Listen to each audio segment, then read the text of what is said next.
everyone, today I wanted to tell you about all the books that I read in December. And last week I put up a video of my best books of 2020, which when I filmed that I knew with the books that I had planned to read for the rest of the month that I wasn't going to have any more 5-star reads. So if you want to check that one out and see my favourite books of the year, then I'll make sure I link it in all the places. Have a look in the description bar and I'll put it in there. And if you're new to my channel, my name is Emma and I make videos about writing, indie publishing and reading. So yeah, my last books of the year. When this goes up it will be 2021, so Happy New Year.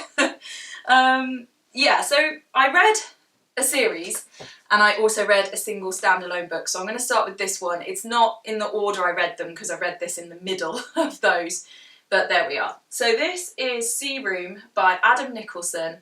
So I'd already read one of Adam Nicholson's books. This was a gift from my brother and his wife, and they actually bought me the other one of his that I'd read called The Seabird's Cry.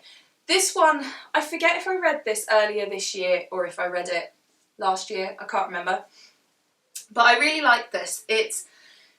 This one, The Seabird's Cry, is about, I think it's 10 different kinds of birds, and it tells you all about their kind of ecology and biology, and I found this gave me a new love for seabirds, so I enjoyed that one.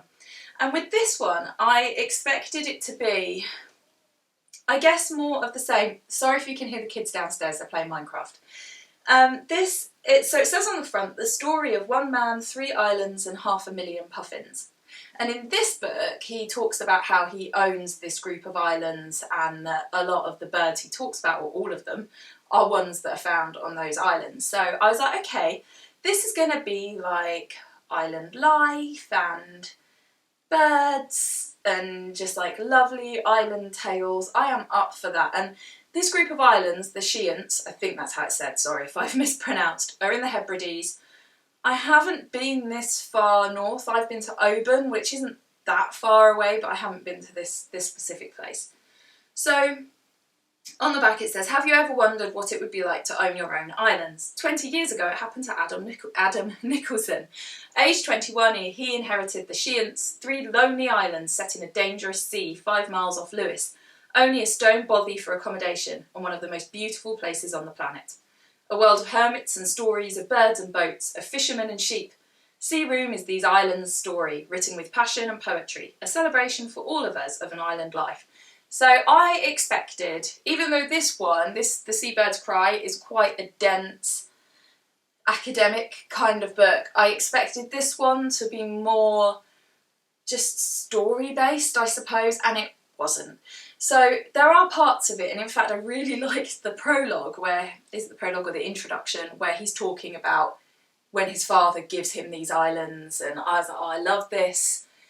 And then it kind of turned into a historical account of the islands, like who's owned them before and how they know that, and the documentation and the archaeological digs. And there were only a few bits in here that I really felt invested in, where again it was more story-based, so it just wasn't what I expected, I guess. It's a really good book. I just found it quite a slog to get through because I am interested in history and I am interested in islands and the history of the British Isles and that kind of thing, but it's not my area of kind of passionate interest, if that makes sense. And I think if there had been more about the seabirds and the sea life and the kind of ecology of the place, I would have been more into it. And if I'm reading something quite dense and academic, I can manage it if I'm sort of fascinated. But because for me, a lot of this, I was just like, yeah, it's interesting, but I'm, it's like, I can take it or leave it. It wasn't one that, I found it hard because it didn't hold my interest. So it is a really good book. It's really well written, and if you're interested in history and archaeology and the history of the Hebrides, then you'll really enjoy it. It's not a bad book. It just, for me, wasn't my passion. So I think I gave it 3 stars, but don't be put off by that, because if it's your thing, it's a good book. Just wasn't my thing. This one, The Seabird's Cry, way more of my thing. So I read that this month. Now, the rest of the month I have been reading this series, can't pick it up, which is the Ingo series by Helen Dunmore. Now, I read the first one actually last month, so I'll put my November wrap up in the description as well, because, yeah, I started it last month, but I'm going to briefly mention this one because it makes sense of the others. So I read the other 4 this month. So in Ingo, you're introduced to the characters Sapphire and Connor, who are brother and sister. It's primarily the story of Sapphire, and they live in a little Cornish village, which I love because I love things set in the southwest and in Cornwall. And they discover that there's basically a portal to the Mer world in their little Cornish village. And so it says,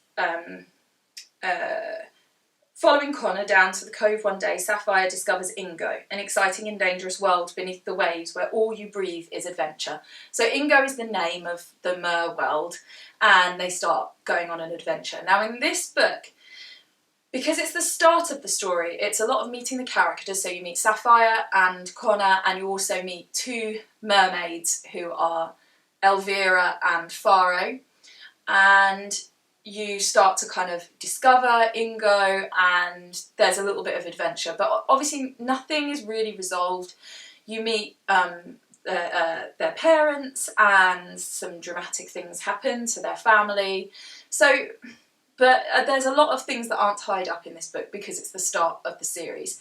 And I liked it, but I didn't love the writing style because this is middle grade fiction.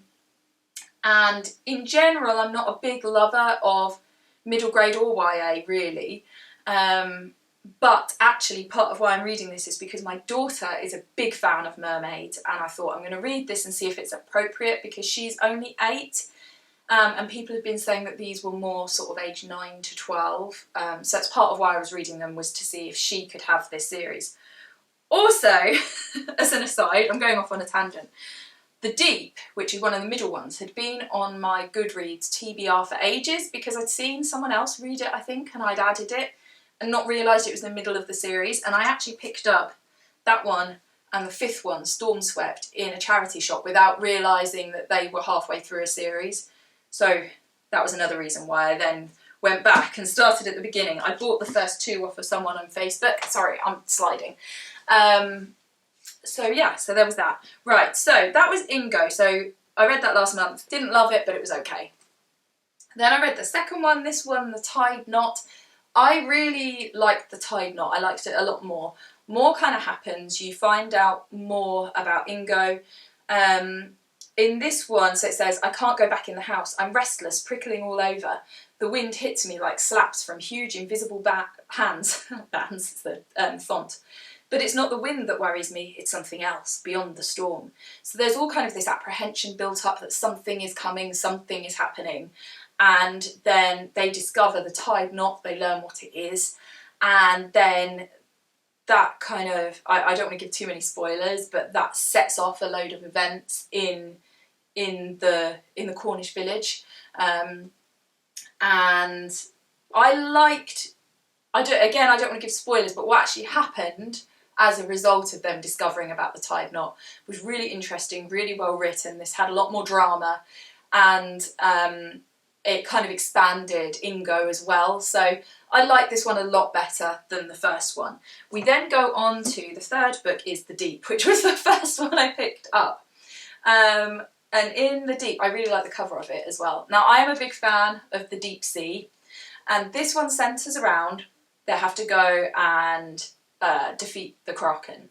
And I really like the legends of the Kraken as well. So that whole mythos, I like.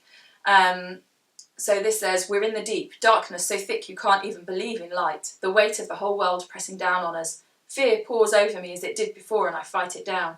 You can't panic here. If you let yourself panic, you're lost. So again, this one has a lot more drama.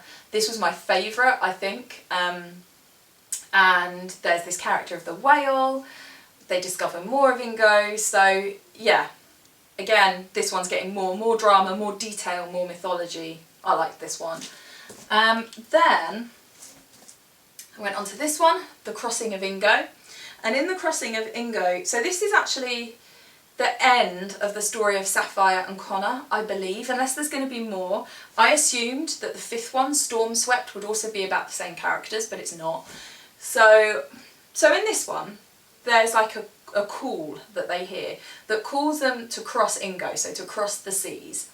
And it's like a coming of age thing that young Mer have to do. And at the same time, there's also kind of a war brewing that's been brewing for a book or two. It's all going to kick off. And these two things seem to be intertwined, that they need to cross Ingo to sort of resolve the war. But to me, they didn't quite gel together. They seemed like two separate things, and it didn't make sense of why they were related. And my other feeling with this one was that if this is the last one, if Helen Dunmore isn't going to write any more, then I felt there were too many things left untied. She does tie up the main thread of something which happens in the first book and kind of gets answered in this one. But there were a lot of the action is in the sea, and I felt like some of the character arcs and stuff that's in land doesn't really fully get tied up, and I wanted it to. Maybe, you know, that's intentional, but I just, at the end of it, I felt like, but what about that thing that happened, and what about that, and what's happening with those people, and what, you know, it didn't feel finished. So if it's not finished, great, but then it felt like because she tied up like the biggest theme that it is finished. So I don't know, because of that I felt like this was a bit confusing, and yeah, not my favourite, but supposedly the end of the series, but I don't know. Maybe it's not. So it's a 4-book series of those two characters. Now, having read it, I feel that my 8-year-old will be fine. A bit like with Potter, there are some dark elements, but nothing that I felt inappropriate, and I feel comfortable about her reading these. I think she'll enjoy them. She's read the first 3 Harry Potters, and I don't think this is any more difficult for her. You know, knowing her, she will be fine with these. And they're tamer than Potter. But as always, you know, don't take my word on it. It depends on the kids. So if you're thinking of letting your kid read it, then check. This one then is the 5th book, but it's not the 5th book because it's new characters. So I don't know. This one, I love the cover of. It's got this beautiful copper foiling, and just the little. So you've got like the girl, but then the little kind of details of the waves and stuff. It's very, very pretty. I like this cover a lot. So this one, you are introduced to some new characters. You meet Morvaren and Jenna, who are twins, and they have a little brother called Diggory. They live on a little Cornish island, and there's a big storm and like a shipwreck, and somebody they're kind of like looking for somebody who's been lost. And then, well, I read the back. It says, I open my eyes again. What I see is the same. Dark, strong, leathery skin. No, not leathery. Leather belongs to earth, and this skin belongs to the sea. Seal skin. At last I find my voice, and it comes out in a squeak. Your legs. What's happened to them? So yeah, they discover a mermaid. This one was my favourite of the 5. So of the 4 with the same characters, this was my favourite, but of all of the 5, this was my favourite. This one has kind of it feels a bit smaller and has a slower pace, but I like that. There's just kind of this whole thing around what do we do about this mermaid that we find, and it only covers a few days, and maybe a week, something like that, and I like that. I like the pace. I like the level of detail. I like the mythology on it. I think the only thing, this one has a couple of magical elements that I felt just not for me, but didn't put me off. I still liked it, but there were a few things I was like, oh, really? If you know what I mean. But my daughter will be all over it, so. So yeah, a little bit more magical, a little bit slower, but you're in the same world, you're meeting new characters, there's no crossover. This also has more Cornish characters to my mind. That's a point. I've just remembered another character that's in these ones that doesn't get explained basically at all, and I thought that that character was gonna like become a big thing. Anyway, yeah, so there's some more kind of like fishermen, and I don't know, I just liked it. I liked the land characters quite a lot. It felt a bit more Cornish in some ways. All of them have got quite a lot of kind of Cornish language, and you know, in this one they have things like where they say, oh, we're going to go up country to Plymouth, which is a very Cornish thing to say. It made me feel nostalgic for my time in the southwest. So yeah, for me it had more of that feeling that I like from things that are based in the southwest. Anyway, yeah, I like this one. I like this one the best. I gave them all 3 stars because where I preferred some to others, it was kind of only really edging it. To me, they're not my favourite books, they're okay, they're something my daughter will really enjoy, and I mean, I enjoyed them. 3 stars isn't a bad rating, but you know what I mean, they're just not my favourite. I liked them. So if you're looking for kind of mermaidy, southwest of England, mythological fiction, and I mean, it's totally readable by an adult. It's not my preference to read middle grade, but again, if you like middle grade fiction, then go for these. They're good fun and interesting, and I liked them. I did like them. So yeah, series of 5, but the 5th one isn't in the series. I don't know. I wonder if there's more coming. Does anyone know? Let me know if you know if there's more.